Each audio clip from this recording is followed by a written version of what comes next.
Ce jeudi soir à Jambouin, Éric Géraldès a décidé de réunir un groupe restreint de 14 joueurs, écartant ainsi quelques cadres, précisant que ces 14 seraient le groupe pressenti pour ce week-end. T'as parti mon texto, Henri? Hein? T'as parti mon texto? Bon, regarde, malheureusement j'ai pas de puce sur ce compte. Pourquoi? C'est pas le temps que t'es fait? Non, t'étais pas convoqué ce soir. Hein? T'étais pas convoqué ce soir. Je suis rentré sur moi.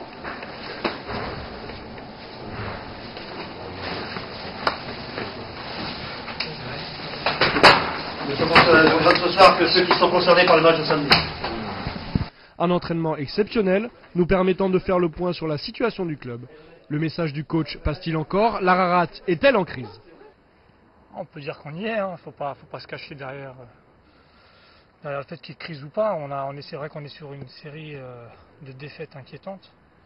Maintenant, on est conscient que l'objectif c'est de se maintenir et le plus rapidement possible pour éviter d'avoir à jouer des matchs compliqués sur la fin de championnat. Donc il faut qu'on arrive à couper cette spirale de défaites et c'est un vrai tournant pour la course au maintien. On vit une période très très difficile en termes de comptable, en termes de points.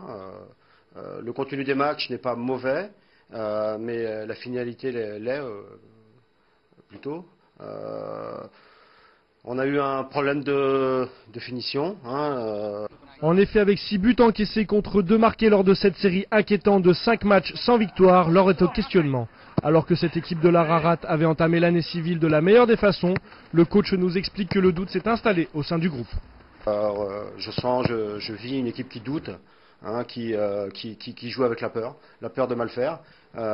Et forcément, quand on joue avec la peur de mal faire, on ne s'investit pas à fond, on ne fait pas tout ce qu'il faut. Et en étant en dedans, on ne peut pas donner tout ce qu'on peut. J'ai vu une période que je n'ai jamais connue depuis que je suis entraîneur, de frustration parce qu'on ne perd pas les matchs 3-0 en étant faible. On fait des matchs où on se procure des occasions, si ce n'est beaucoup moins contre le Poiret. On se procure des occasions, il y a des choses intéressantes dans le jeu, mais la finalité n'est jamais dans l'autre sens. Mais les postes de pointe sont-ils les seuls à ne plus fonctionner? Le discours du coach est-il entendu et compris par ses joueurs? Aucune équipe type n'a fait l'unanimité depuis le début de la saison et les changements à répétition qu'opère Éric Géraldès n'apportent aucune stabilité. Il y a un problème de liaison entre les lignes, évident. On a beaucoup trop de déchets dans cette phase de préparation. Ça s'est accentué là, depuis quelques matchs. Ça l'était moins devant Choisy ou Niort.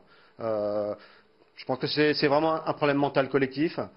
Pour l'instant, le coach, vu ses choix, et à chaque fois il y a l'équipe qui change, c'est un peu difficile aussi pour les joueurs de se retrouver et de savoir avec qui je joue, avec mon partenaire du moment, est-ce que le week-end prochain c'est avec lui, je vais encore jouer.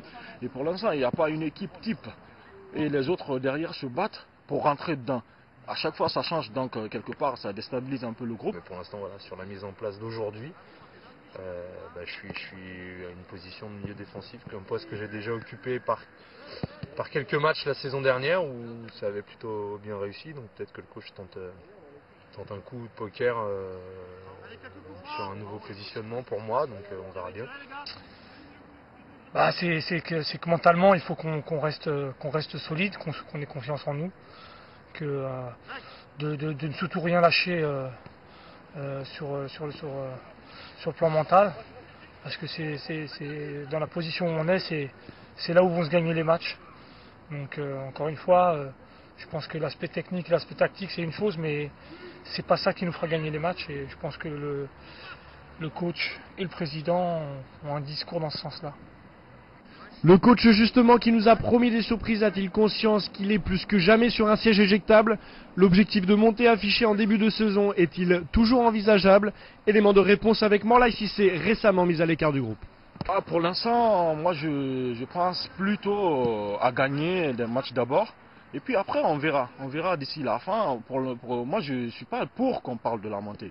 Moi je pense bien qu'on doit prendre les matchs selon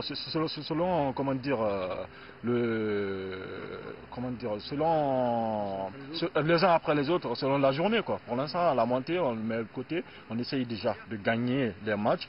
On va se rapprocher petit à petit. Une fois qu'on est peut-être devant au deuxième ou à la troisième place, là on peut prétendre avoir quelque chose. L'entraîneur, voilà, ça fait longtemps que je pratique, donc je sais très bien que ça peut arriver, bien sûr. Hein. Mais si le souci c'est l'entraîneur, je serai le premier à dire j'arrête et puis je passe la main. J'ai des rapports très amicaux avec Francky, donc de ce côté-là, il n'y a aucun problème. Hein. Si le souci, ça peut être l'entraîneur, bien sûr que ça peut l'être. Je passerai la main, il n'y a aucun problème.